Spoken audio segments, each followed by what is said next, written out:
in the previous lecture, we did one model to understand the effect of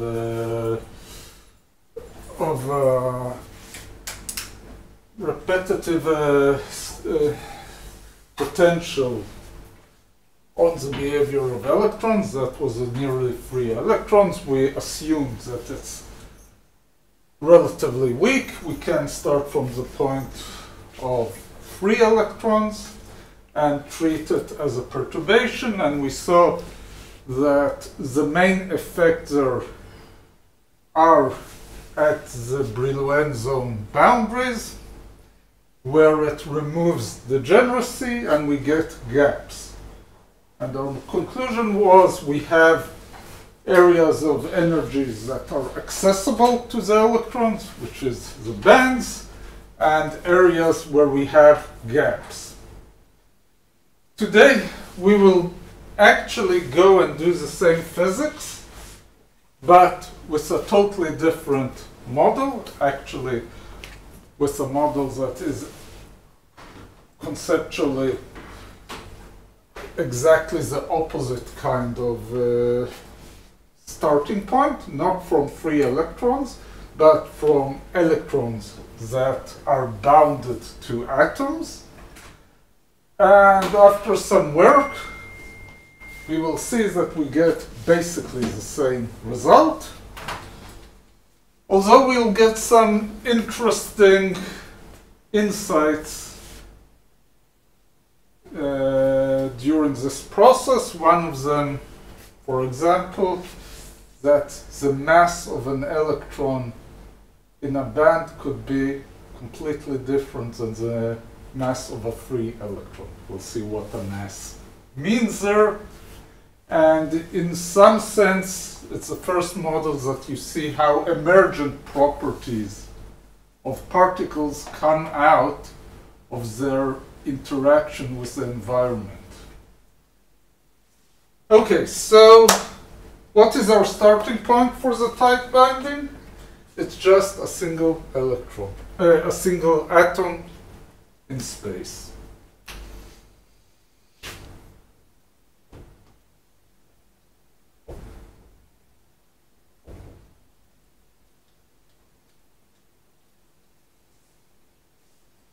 Okay, so we have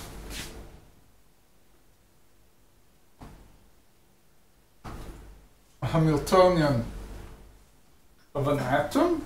If you want to visualize a particular case, think about the hydrogen atom. And we have, well, actually this year we didn't spend some time in quantum mechanics 1 to solve it as one needs to, but as with any Hamiltonian, we know that we can solve this problem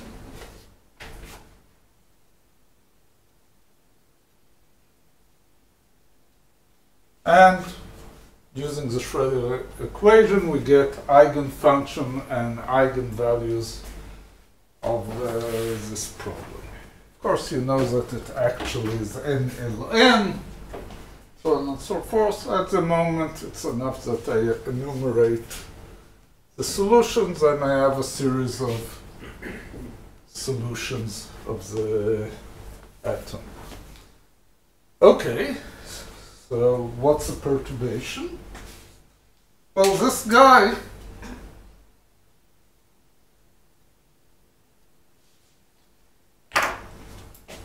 lives in the vicinity of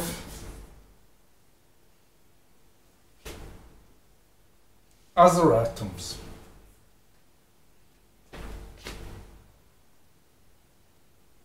Which, of course, will change the solution.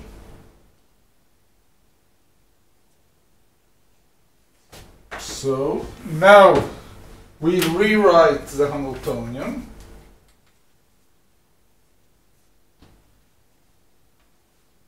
To the full Hamiltonian.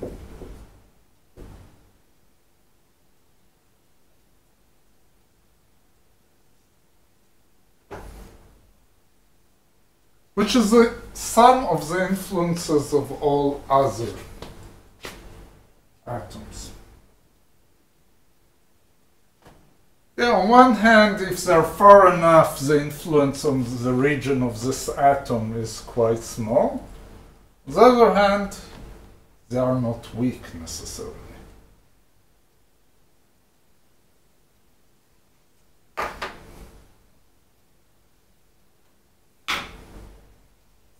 Let's assume for a moment, as we have assumed for the nearly free electron model, that they're so far away that they have no influence at all. What would be the solution of the Schrödinger equation in this case? Hydrogen atom. I understand the solution. Yes, but something did change. What did change? That I don't have one atom.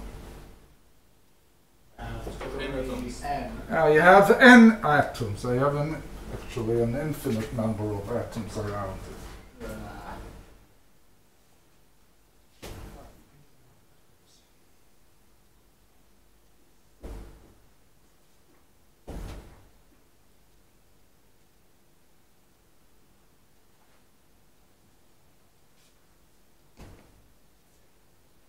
So the solution will be a linear combination of the solution of a given atom at point R, superposition of it. The only condition I have is that AR squared, summation over it, will be 1.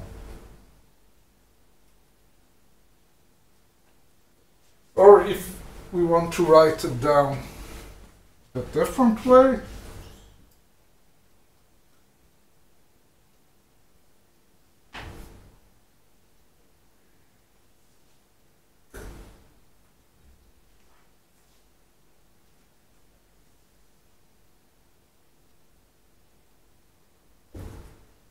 so the center is at R. Psi is the atomic solution. It's the superposition of these solutions. Well, basically, if they are so far that they have no influence one on the other, whatever I'll start the problem with whatever superposition I'll have at times t equals 0, will remain till the end of time. Okay, so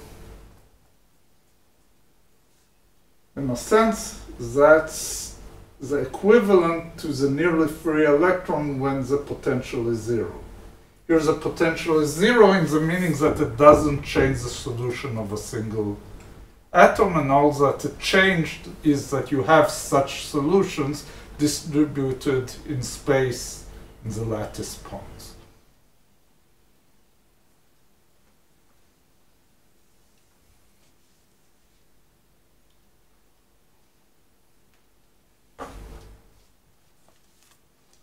Okay, a couple of lectures ago, we have seen that solutions of an electron in a lattice must correspond to the Bloch theorem, to the Bloch solution.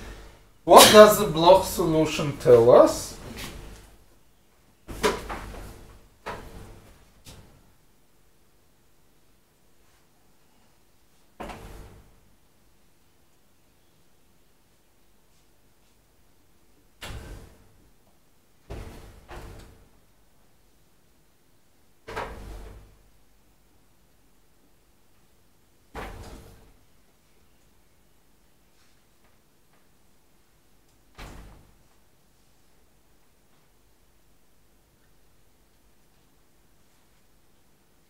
So I'm claiming that if I want that the Bloch solution will be fulfilled by this type of solution,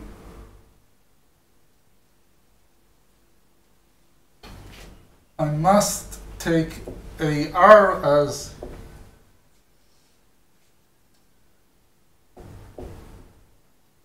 let's see that this is indeed the case.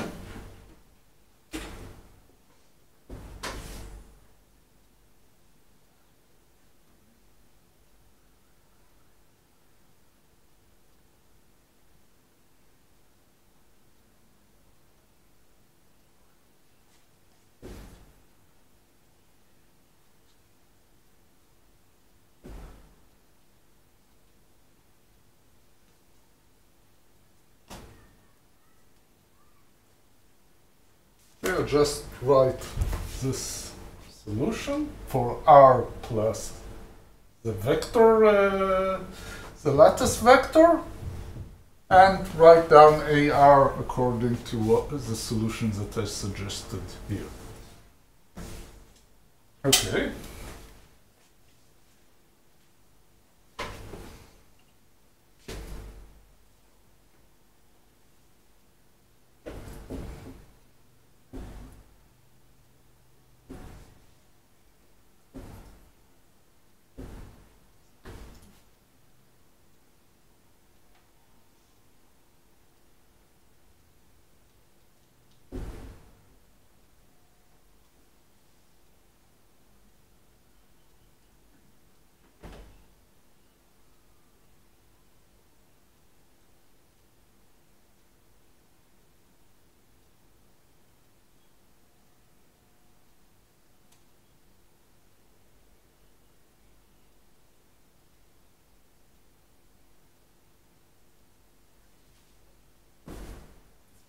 What did I do here? Very simple. I multiplied and divided by e to the power ikr.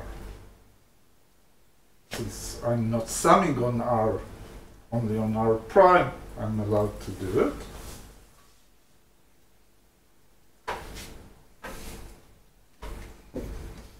Okay, so exchanging r prime by r prime minus r.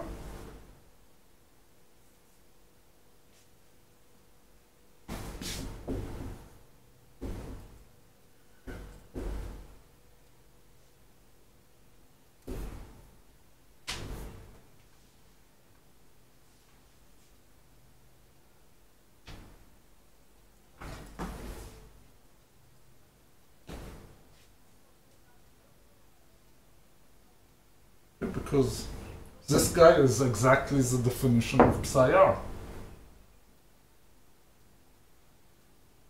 Okay, so we showed that these coefficients fulfill Bloch theorem. So that's a solution that fulfills Bloch theorem.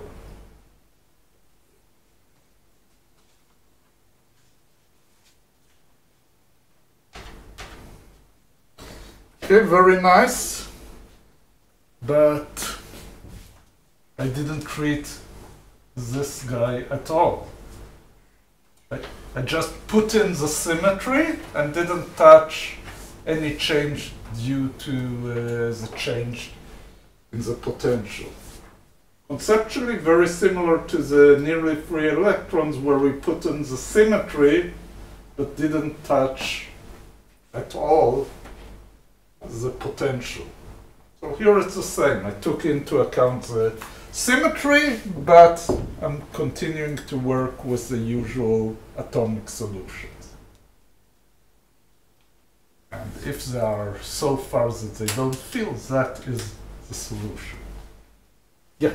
So right now you're saying we have this periodic potential, but only each electron feels potential in its local therefore, it's a superposition of the usual atomic wave functions, and because of Bloch's theorem that takes into account the symmetry, I can't just put in any amplitude here. In order for it to be a real solution of a system that has discrete symmetry, these solutions have to have this form. Here is the only place that the fact that you have a lattice and not just a bunch of atoms so far from each other that they don't know of the existence of one of the other comes into the game. So if they don't know about the other potentials, why do we consider it a periodic potential per each electron? Good question, and that has to do with two facts. You still have a symmetry. If you insist that you have a symmetry, then the global solution has to take into account the symmetry, right? If I take something that doesn't hold translational invariance on a system that has translational invariance, so it's certainly not the solution of this system. There's two subtle points here that you always have to take into account. One is the fact that you can prepare the system in a state that doesn't obey translational invariance, right? You can say I measured an atom, saw the electron here, and after measurement it will be there, right? So I can break this translational symmetry. But then I'm not in the solution I'm not in the solution that follows the same symmetry as the initial Hamiltonian. Second, when I'm saying they don't see at all each other, if all the energies weren't degenerate between the atoms, that's a very good argument. Meaning if I have two wells, I have an infinite number of wells that each one of them is a bit different than one another. That's also a way to break translational symmetry. The fact that I have on the moon another atom which has a state doesn't matter because I have a difference in energy. If the two energies are in resonance, the same thing, then I have to be a bit careful. Then the fact that they're very far from each other doesn't mean that I can't have some tunnel in between. But what happens if the atom in the moon has a lower energy state and you have the electron initially here? Okay, so then the two, we are not talking about the same energy. Right, and there's also probability that the electron... Yeah, the only thing is that the probability is so low that take the age of the universe to the power 10 to whatever, and still the probability of seeing it. The only place where this probability is not completely negligent is if you have resonance. Then life is a bit more complicated and you have to be careful. Actually, when you're studying transport through disordered materials, so in principle, all that we learned here is not relevant, right? Because you don't have translational invariance.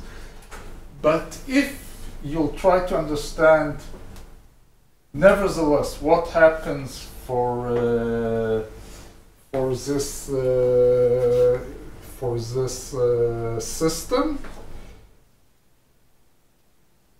you can have transport through resonances, and even for particular large insulating regions, you can have a breakthrough.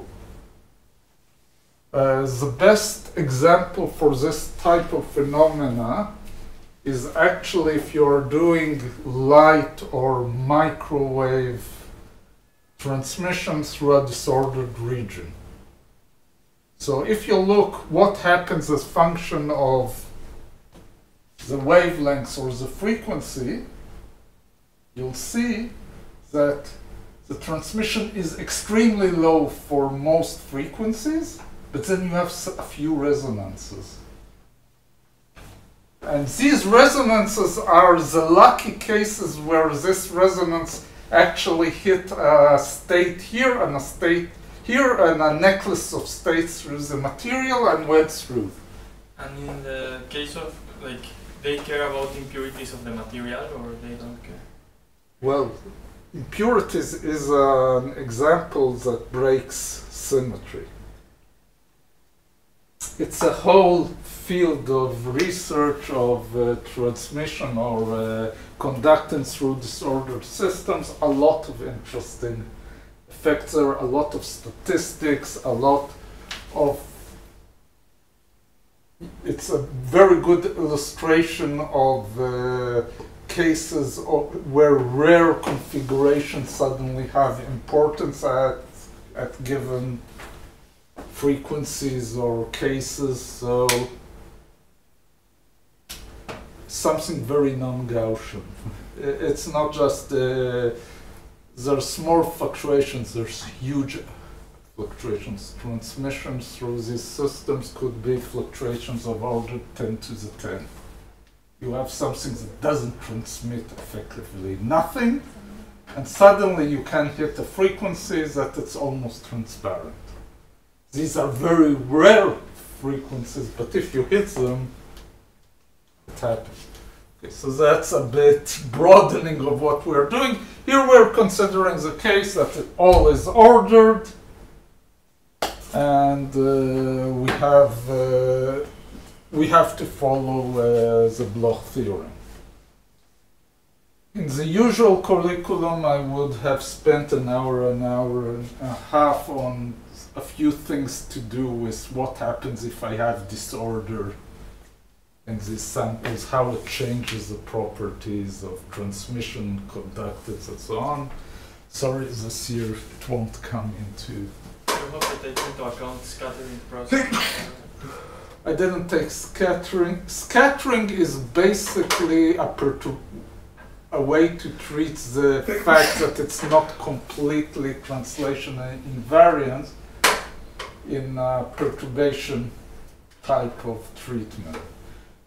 Actually, you had a glimpse of it.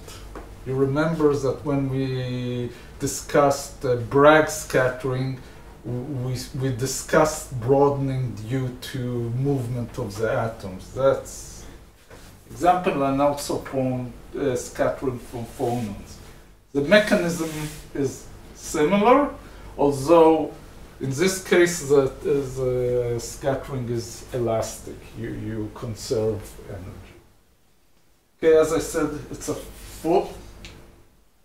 Each 2 or 3 years, someone gives here, like Patrick Seba, a course on scattering in non-ordered materials and things like that, or localization or things like that. Okay, so we have our Bloch theorem and we have our Hamiltonian.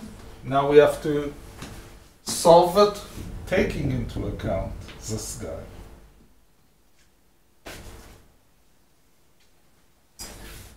So we'll leave this picture here.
Okay, and not to confuse this solution with this solution now, forget about the prime, but change this guy into a capital E. Okay, so capital E is the solution for the atomic states, and we're trying to find this solution. Okay, so let's multiply solution by psi m complex conjugate integral. So what do I have here?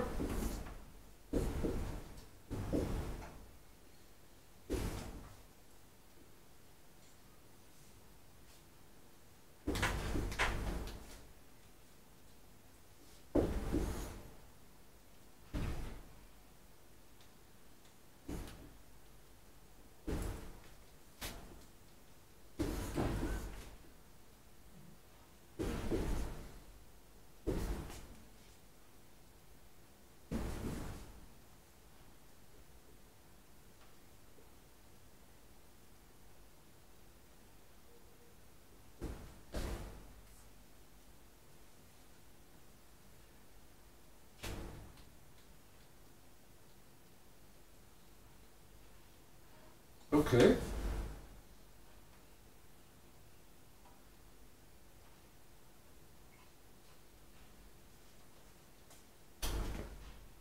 Not to confuse, I'll keep psi just the general solution that of looking at a specific atom.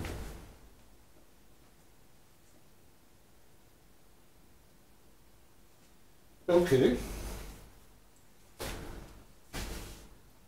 H is the Hermitian, of course. So instead of applying it on this guy that I don't know what the solution is, okay, I'll apply it here.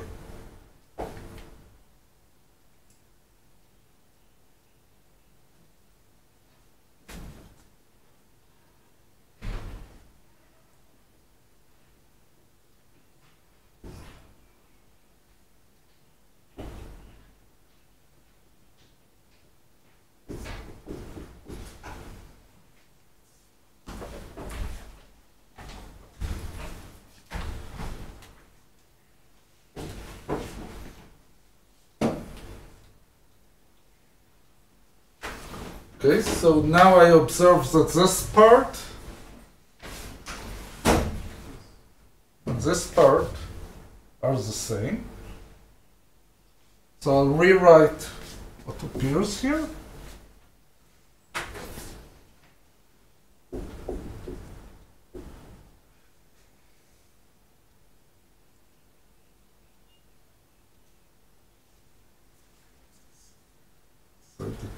Get rid of this.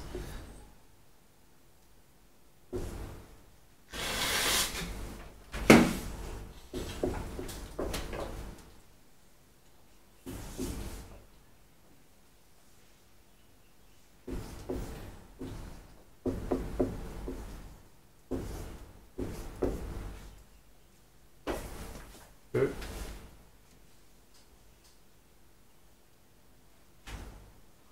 Now I'll look on the specific form of psi.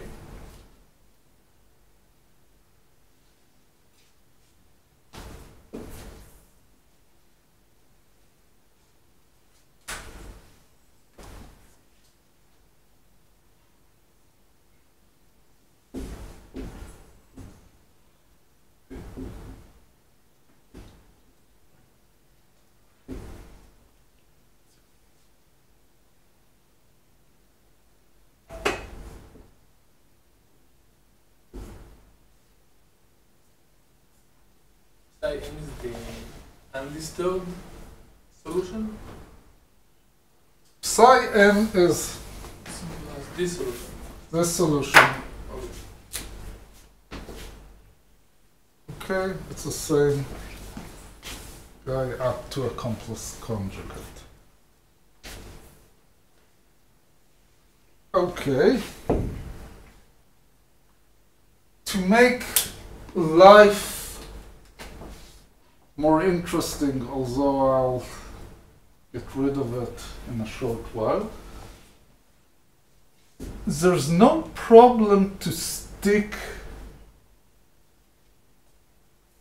Previously I said I'm at a given atomic solution, right? Could have been also in a superposition of such solutions, in principle. As long as it's the same superposition everywhere, no problem. It's still a solution. So in order to emphasize that, although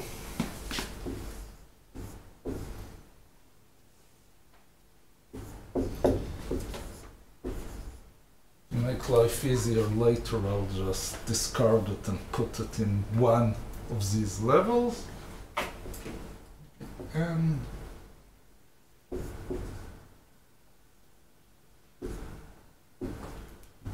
so I'm at some combination of atomic solutions. That doesn't hurt the translational invariance as long as it's the same everywhere, which is what appears here.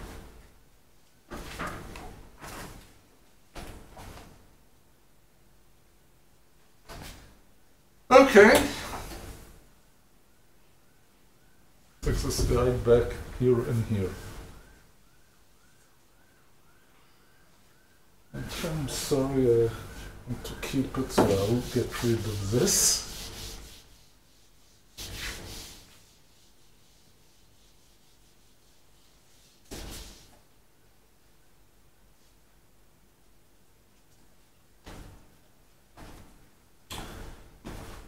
So I'm simply putting psi into this equation.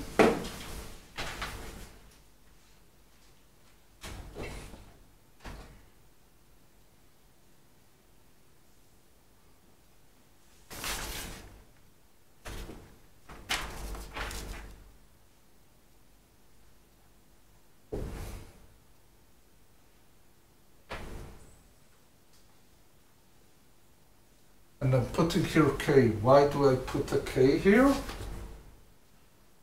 Because the energy is changed by the k component. I assume that is quantum number here, so I'm using to denote which k I used.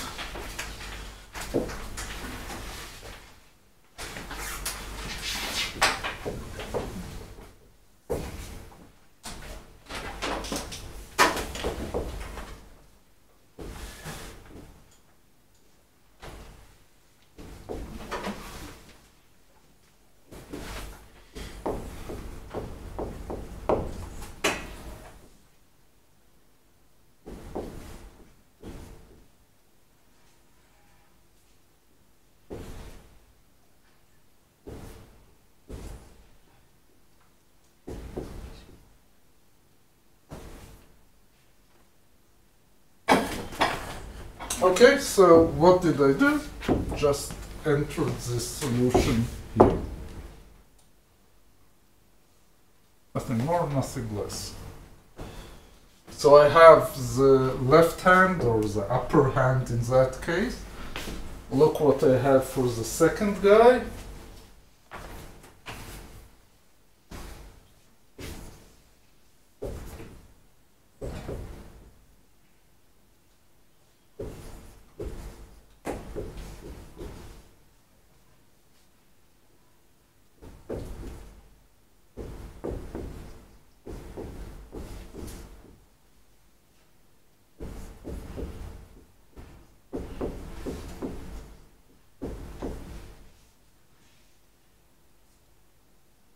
Okay.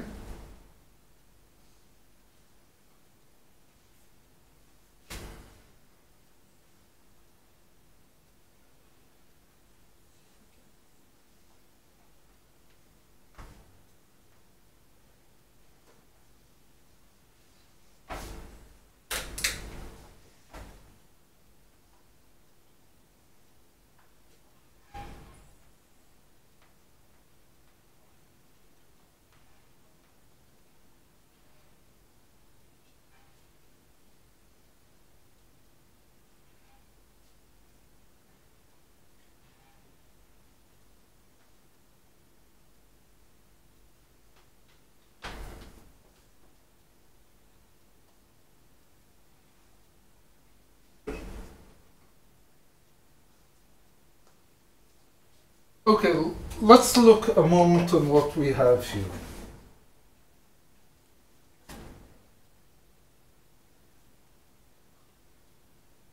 I would like to use orthogonality. These are the same size. But I have to be careful. Why? This could be, this is at point R, large R, the lattice vector equals 0. That's a specific point. This is a summation over all other points, right? So, if here R is equal 0, life is easy. Because then from this whole summation, the only guy that is left is n equal m, and that's what I have written here. Now for all the others,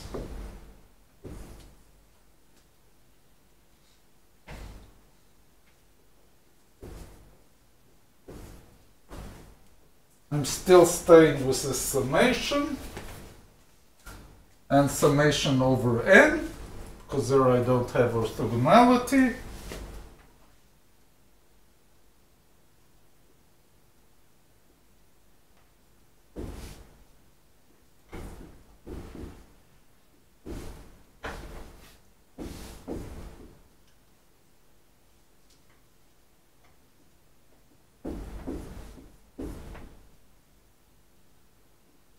Why can't you get rid of the summation of n then? Because if they are not in, they are orthogonal if they are both at the same point. If their center is in two different points, they are not necessarily orthogonal. Your gut feeling is that it's relatively small. We will use it, but at the moment I'm not yet doing any kind of throwing out small contributions. That I'll do in a minute. At the moment, I just separated what I can do easily and what needs some thought. What if we do a Fourier transform? Excuse me? A Fourier transform on those two. Then it will become, wouldn't it be easier because then you can just move the large R into the e to the ik? I will use the Fourier transform once I'll simplify it, and then to get the solution, I'll definitely use Fourier transform. Of course, in any translational invariant solution, Fourier transform will help me, but I want to simplify it before I'm going to in that direction. You still have no integrate, right? Yes, of course, the integral is here. This guy doesn't depend on that. And I forgot to write down the energies, of course. Just put the brackets.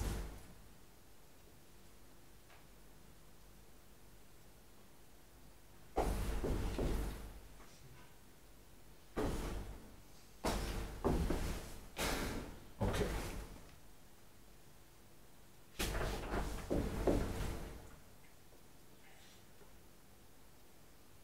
Okay, now I'm creating this guy.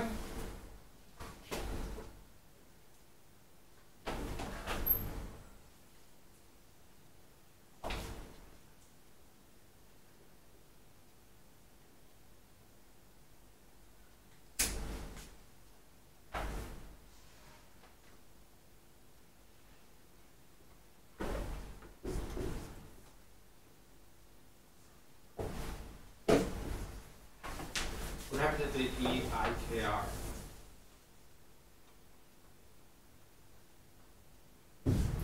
Here? Because did we say that the series should have EIKR, or did it drop out? Except for r equals 0. I'm writing down here the r equals 0, and now I'm looking at all the others. Why do I do it? Because this guy doesn't depend on k.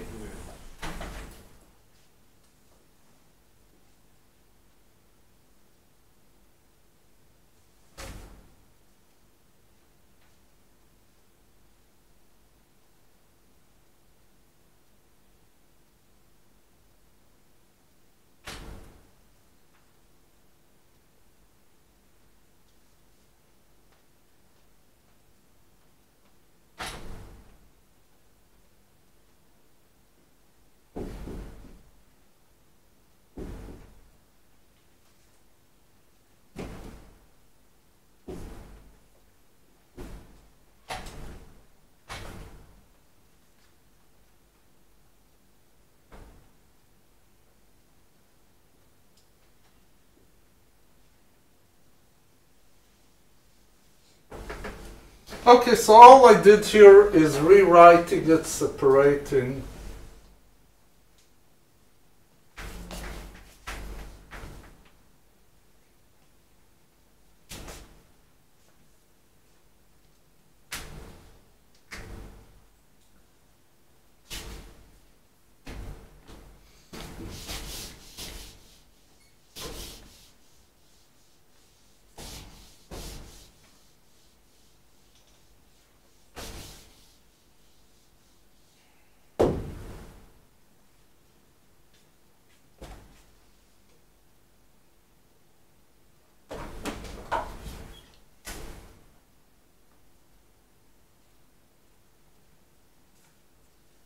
Now I'm going through a series of simplifications.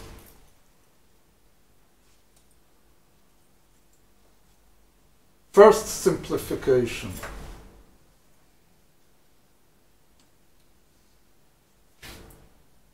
I'm looking on a given M, okay? And assuming essentially only one level per atom.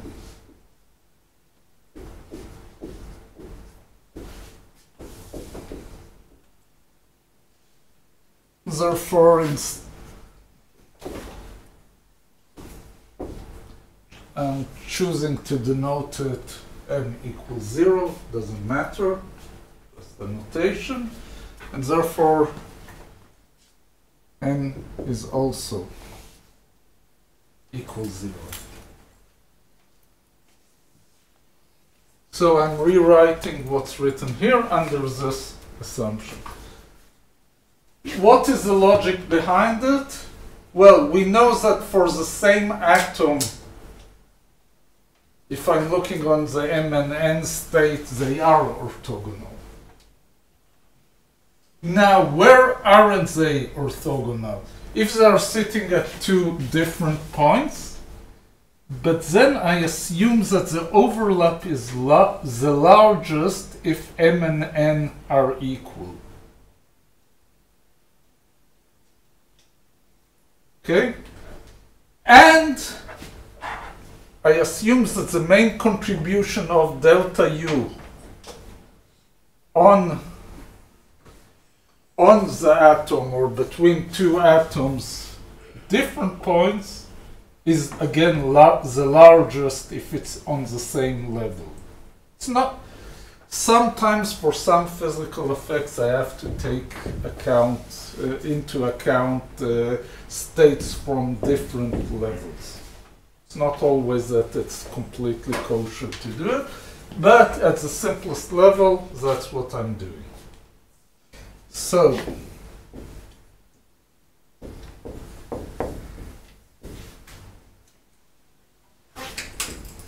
just copying what's written here, but with n equals 0 and n equals 0.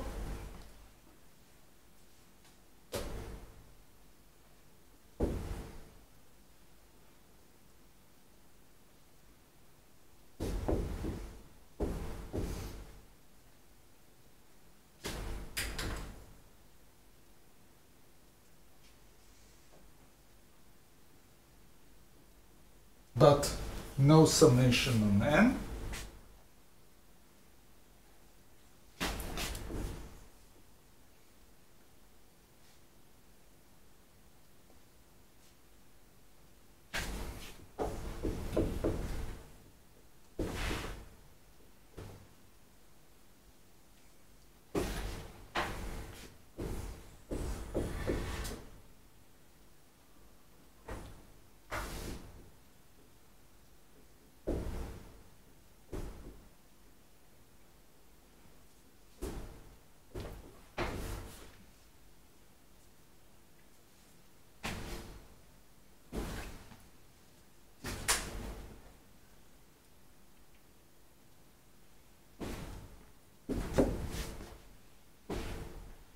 Again, no summation, so I'll have here the integral.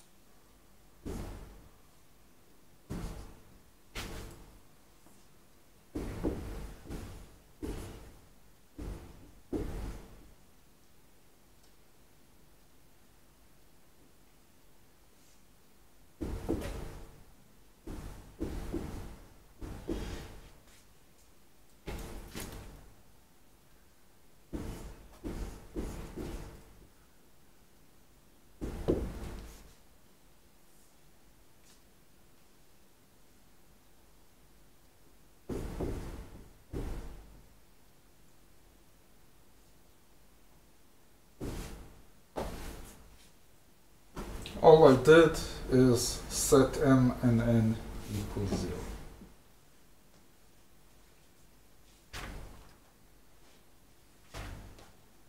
Okay, I have here 3 integrals. Should perform them. For what, which wave function? Okay. האלפא דקטור בימנית שלו, הכי ימנית. Excuse me? הפונקציה הכי ימנית, האלפא מסל גדול. Right and important, thank you.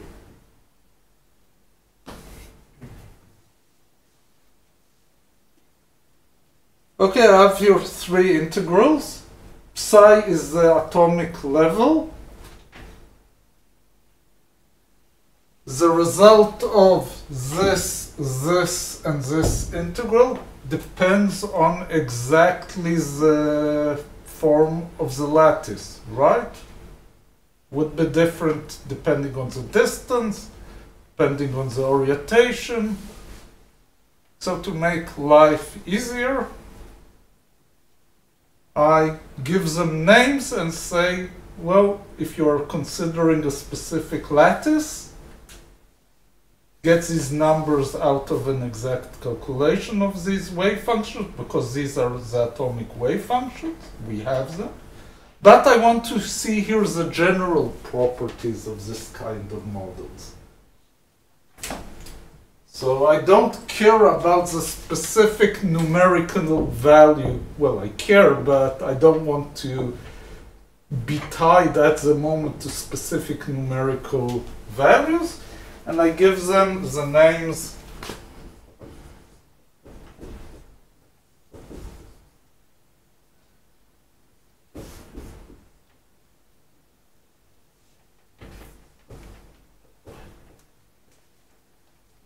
which we immediately recognize. What is this guy, this beta coefficient?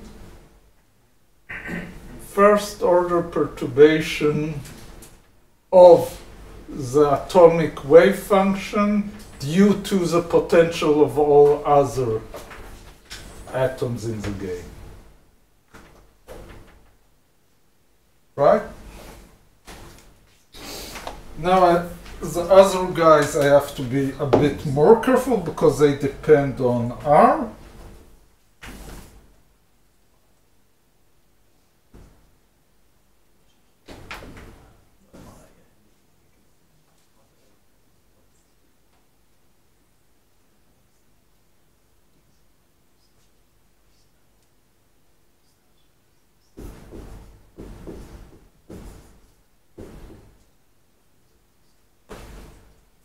Alpha is just the overlap of 2 wave functions at a distance large r.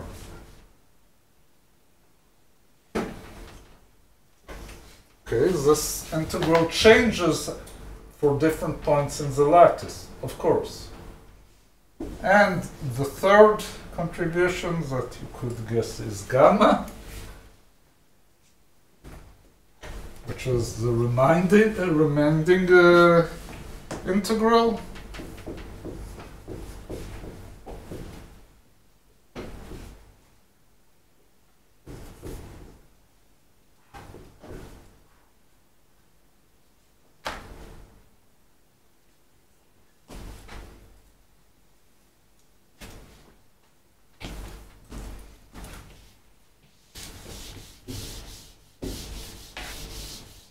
Assuming I have all these numbers, I have solved the problem. Why? Because I can write EK, all the other contributions are just B0, right? So they fall out. So EK is equal E0, no big surprise here. Well, it's a perturbation theory.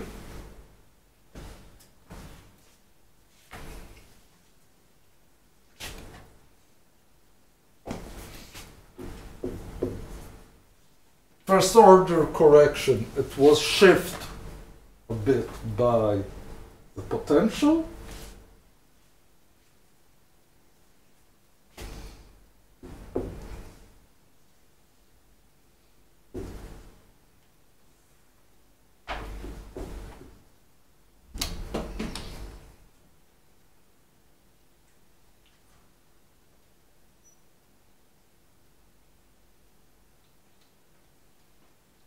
So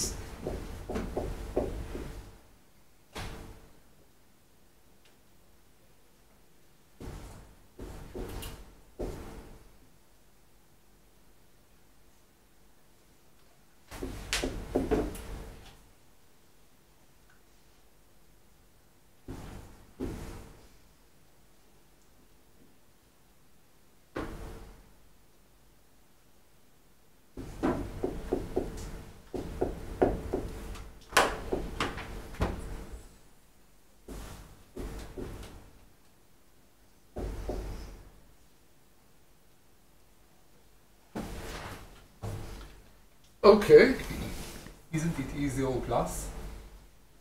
E0 Plus the rest.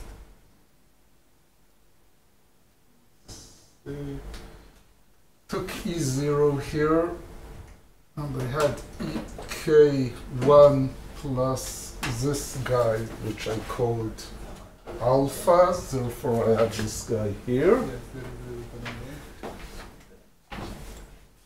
a Okay, and I just divided, and here I had beta plus this guy, right?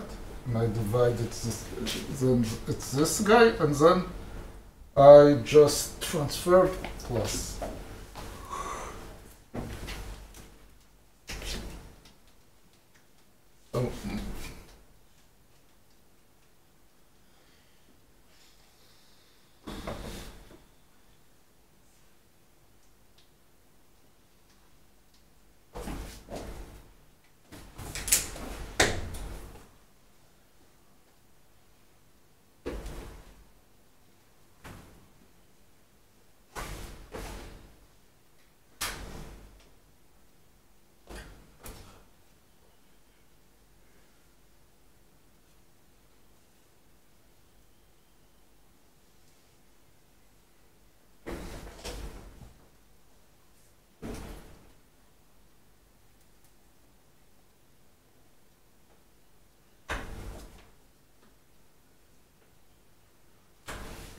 So, oh, sorry. It's a question of definitions that I ignore. Put here a minus and minus and get a minus. That's just convention. Okay?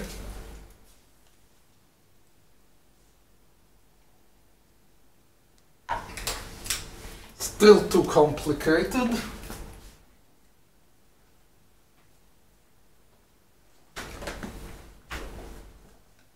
Okay.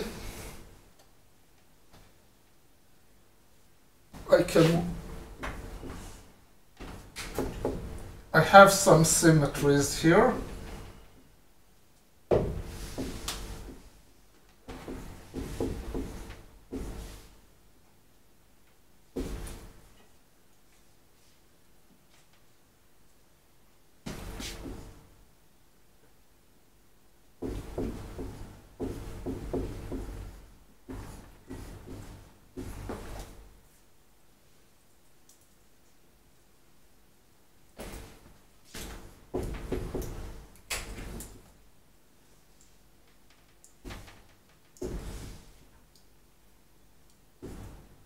Somebody can tell me from where is this symmetry?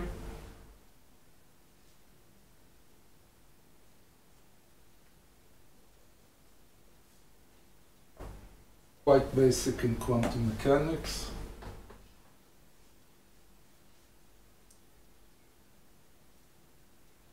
Oh, it's only one energy state.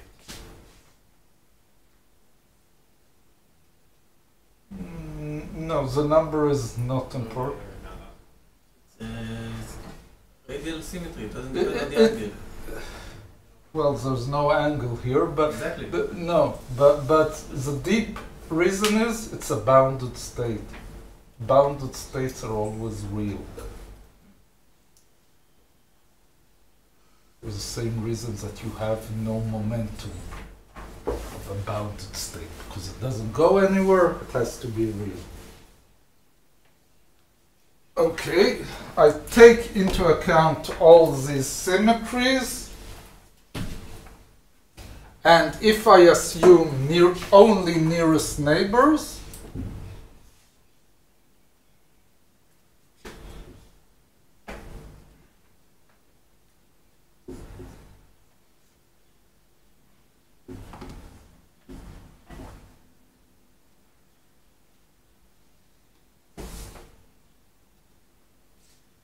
I can rewrite it as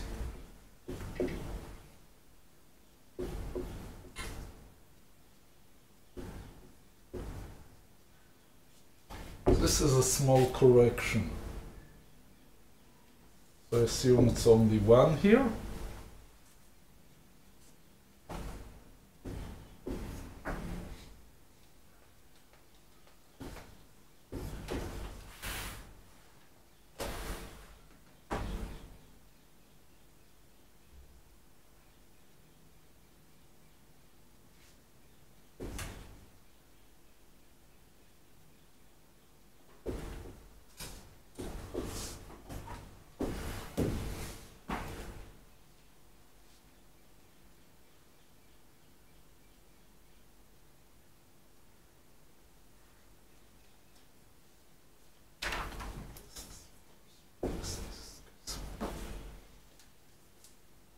So what did I do? I threw out this guy because it's a small correction. Took into account that because of the symmetries I always had e to the ikr and e to the minus ikr, therefore a cosine.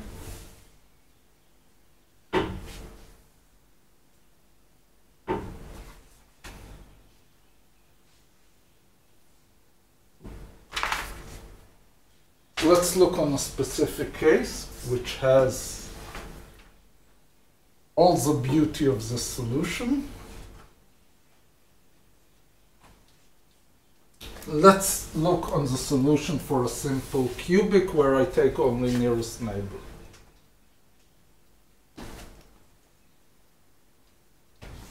Happened to alpha R.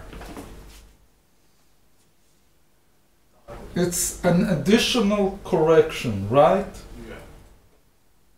So this is a small correction, you multiply it by another small correction. This is a small correction, you multiply it again. So I'm leaving it out at this level of perturbation.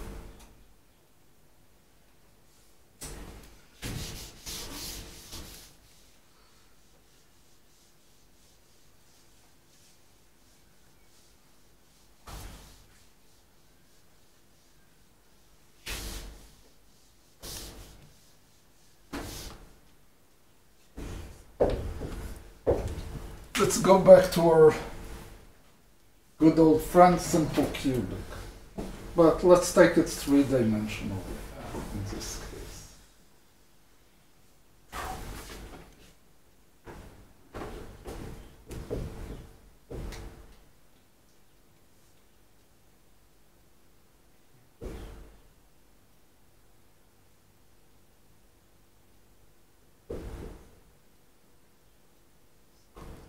One.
N?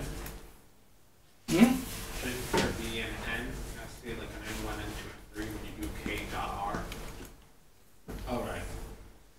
So you're right in one thing. Plus or minus, depending on. So actually for nearest neighbor, I should write it.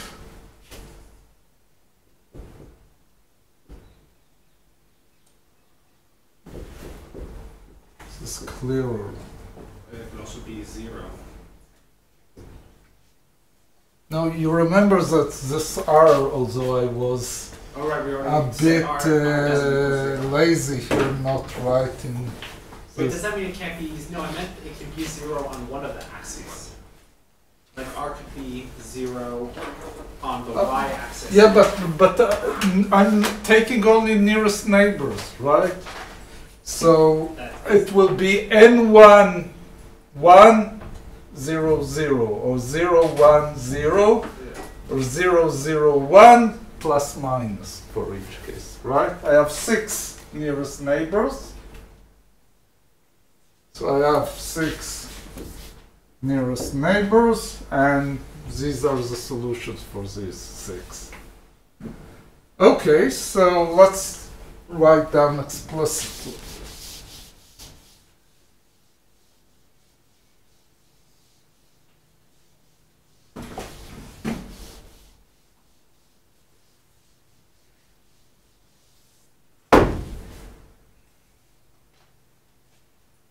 So EK.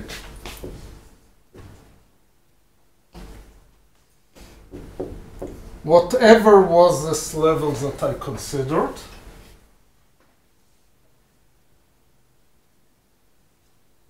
minus beta. Let's assume that gamma is the same for, well, should be for any nearest neighbor. Because it depends on the distance, which is the same for a simple cubic. If it wouldn't have been a simple cubic, let's say some kind of box that is not equal spaced, so I would have gamma x, gamma y, gamma z. So I have here a plus, and I'll write it down once explicitly. Gamma for all of them.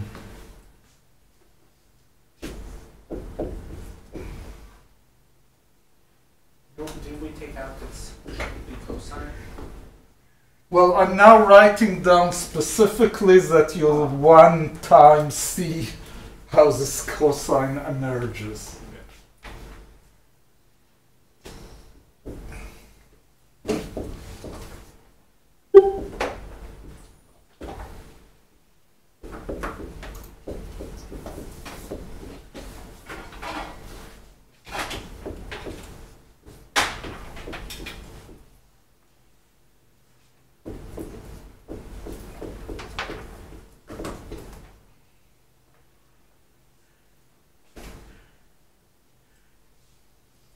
Each one of them is a cosine.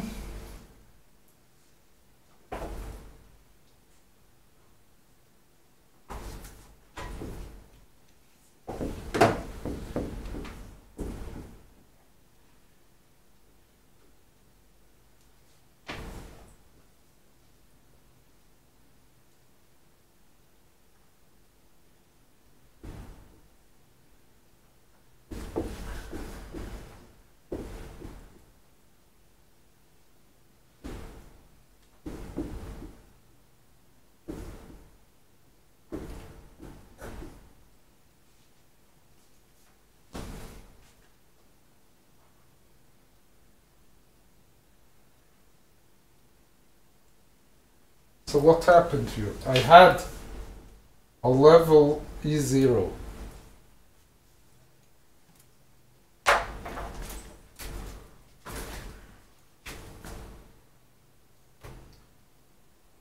It was shifted by some constant. A lot of times we ignore it because it really doesn't make a qualitative difference in the behavior. What is the maximum shift here? Cosine is always between -1 and 1. 6 gamma. Plus minus 6. Plus minus 6 gamma. I get here a band of width 12 gamma.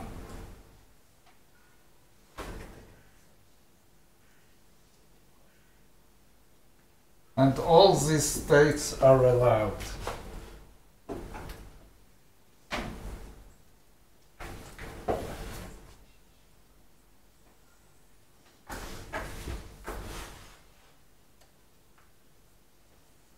Okay, if I had here another.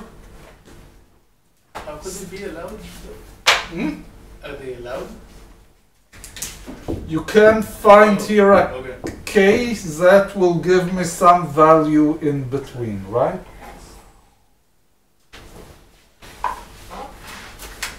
Let's assume we have here E1. Beta and gamma for this state could be a bit different. Even without a bit. This guy will be shifted.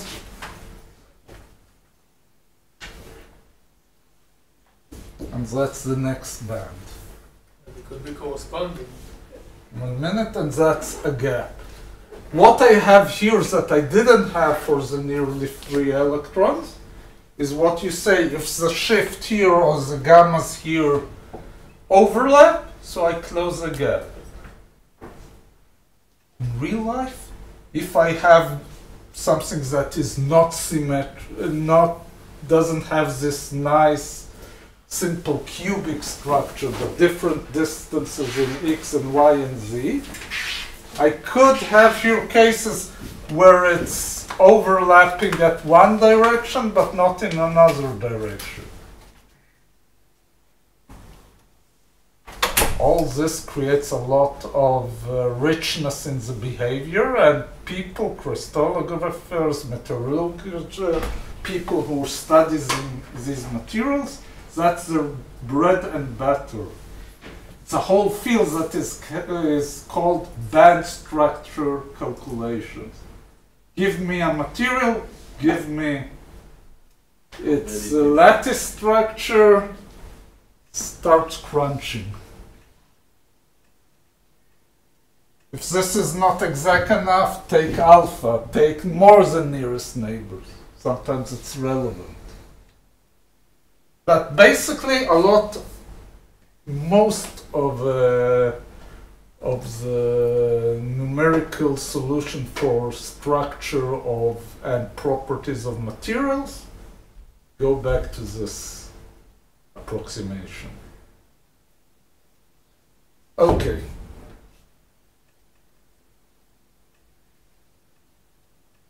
How is this guy connected to free electrons? Do atoms in this, under this approximation, in this structure, behave like free electrons? Surprisingly enough, at a certain limit, yes. And what is the physical reason? In a moment I'll show you the mathematics. Let's assume that my underlying structure of space is not continuous but discrete. You can imagine such a case. I have no reason to imagine, but you can imagine it. Okay. If I'm looking at the quantum behavior of an electron in such a discrete space, where do I expect to see the discreteness? Think of an atom, of an electron as a wave. Where to see the discreteness of the wave itself? No, the discreteness of the underlying space. The wave, of course, is discrete because the space that it lives on is discrete. The energy levels. At what energy levels? Low energy levels. Opposite. On high energy levels. Why? Because low energies are long wavelengths. Right? Think optics. With long wavelengths, you don't discern the structure, right? You can't see details of the structure. If I'm looking at you at how much? 700 nanometers, 500 nanometers, whatever, I can't see atoms that are composing you, right? To see atoms, I need to go to 1 angstrom, to X-ray. Same here. Low energies, high, long wavelengths, I don't expect to see anything. So for small Ks, which are long wavelengths, I'm supposed to go back to the behavior of free electrons. For high energies, I'll see differences. In parentheses, that's exactly in order to study structure on small scales, we go to very high energies. That's refractor. All these particle accelerators, why do they have to be so high energy? Because you want to see details on small scales. Okay, all this is nice hand waving, but show me in the mathematics. Okay, I know where to look for it from this hand waving. Because when you do a Taylor expansion, cosine.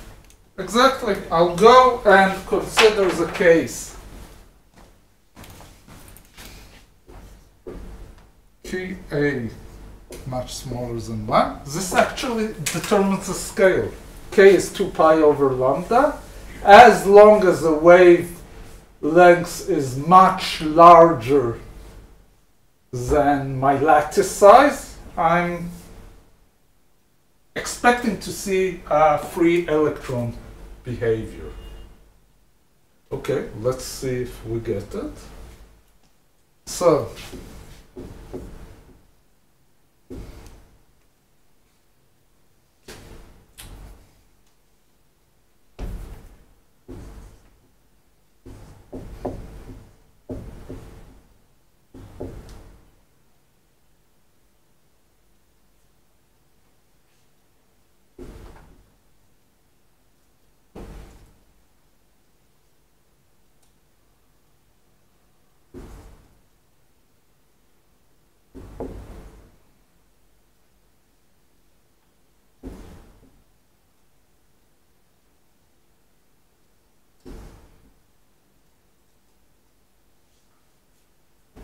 I just Taylor expanded the cosines. E3, not 1.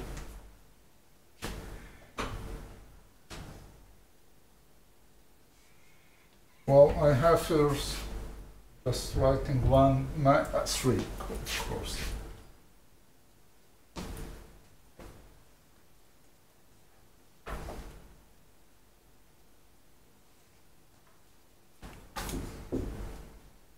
This is minus.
Write it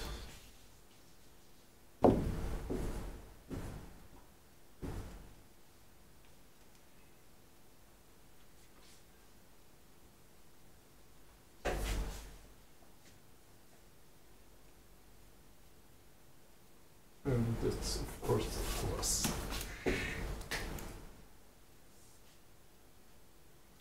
Okay, where is this guy? It's close to the edge.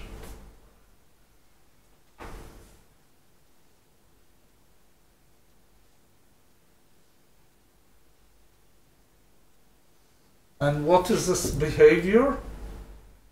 Some constant plus k squared. What is plus k squared? The energy of a free electron. Well, I have to be a bit careful. The energy of a free electron was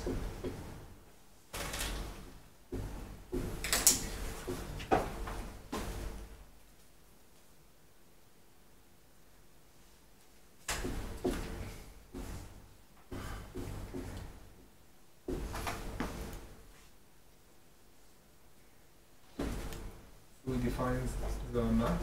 yes.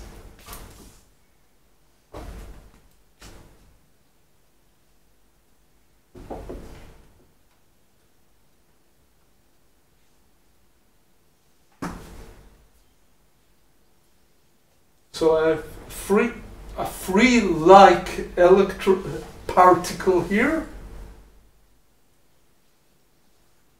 that behaves like a particle with this mass. Actually, it makes sense. What is small gamma? Small gamma is small overlap between wave function, meaning it's harder to move. Harder to move, larger mass. Smaller gamma, larger mass.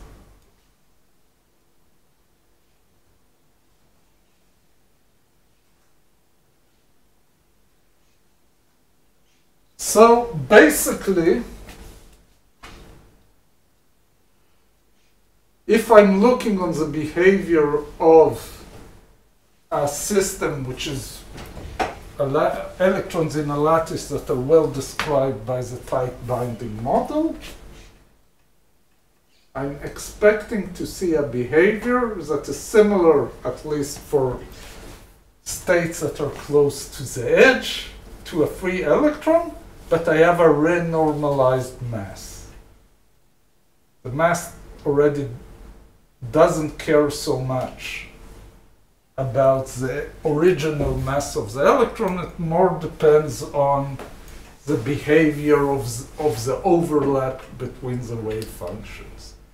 And this is perhaps the first time that you see a quasi-particle. A particle that behaves like a particle that we know, but its parameters are defined by properties of the underlying substrate.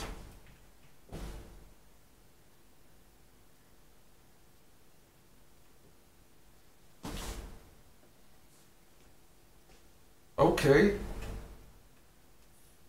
Another clue for something that we puzzled about three lectures ago. What happens if I look on states in this region, close to the upper edge?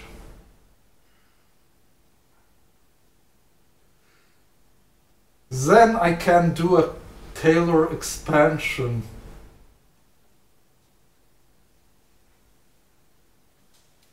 over, instead of over small k, k's that correspond to pi over a. But it's the same expansion. The only thing I'll end up here with a minus.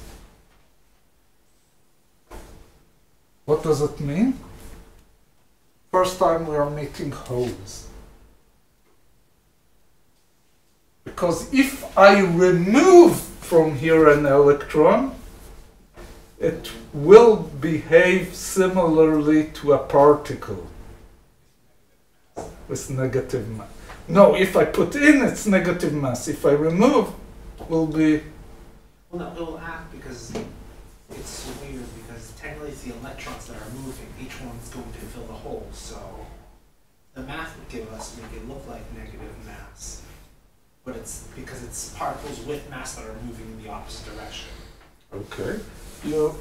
I don't know if people here, at least 40 years ago, were very familiar with this game of you had this table and there was all kinds of numbers and you had one hole that you had to move around. Of course, you always move these guys, right? But conceptually you can say, no, this guy is moving, right? Exactly the same game here. And actually that explains our particles with positive charge, because these are exactly systems which are filled almost till the upper part of the band, and what is moving there is a non-electron. Now, to make life interesting or puzzling or whatever you want, also in high energy physics, you meet the same type of model. But with time, right? Hmm? With time? No, Dirac's equation. No, is Dirac electron C. Dirac C. He took the idea from solid state. What is the problem with Dirac equation? Well, we started learning Schrödinger equation. You have a ground state. His doesn't. This doesn't. You have negative states all the way down. So, okay, what's the problem? Think of a band that is completely filled. That's the ground state of the universe. Okay? Richard, but Dirac equation came from Klein-Gordon, and they tried to linearize it to get... I'm not going into the details. The main point there for Dirac equation is two parts. I'm sorry that I'm continuing, but it's interesting here. Dirac equation has, you have to correspond to Lorentz invariance, yes? Right. Schrödinger equation doesn't correspond to Lorentz invariance. You have one derivative of time, two derivatives of space, double derivative. Yeah. It's also non-time reversal. Because you broke time. Why did he have to break time? Why were Klein-Gordon mistaken? Because he started from Klein-Gordon type. He wasn't a fool. He heard about the relativity. But if you take relativity, you have no ground state. The universe certainly has a ground state. So he said, well, I'll sacrifice relativity in order to get something reasonable to treat hydrogen atoms and all these problems. Dirac came and said, well, I have to have Lorentz invariance. Two derivatives of time, two derivatives of space. The price he paid, he has no ground state. His solution? Okay, I have here states all the way down, but they're all filled, like in the old joke about this traveler in India that asks some monk what is his cosmology. Oh, Earth sits on a turtle, and what sits on on what does this turtle sit on? Another turtle. Turtles all the way down, yeah. Turtles all the way down, electrons filled all the way down, don't bother me. Now, what's interesting about it? Let's say you have this vacuum, meaning nothing there, electrons all the way down. Now, for some reason, a photon passes through it and excites an electron from here to here. It's like pair production. The pair production calls this a positron. Why? Because it's a non-electron moving in a sea of electrons. Calls this an electron. You have a pair of electron-positron. And the conceptual, I would say, blueprint exists already in solid-state physics, where pair production is a game that is played all the time. It's called an exciton in this case. Moving an electron from the lower band to the higher band and leaving a hole behind it is thought regularly as a bounded minus plus state. Okay, so till here, continue next lecture. Thank you very much.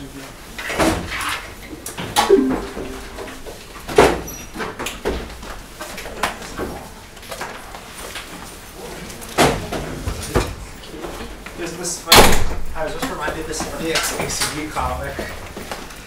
It's called Electro Hose.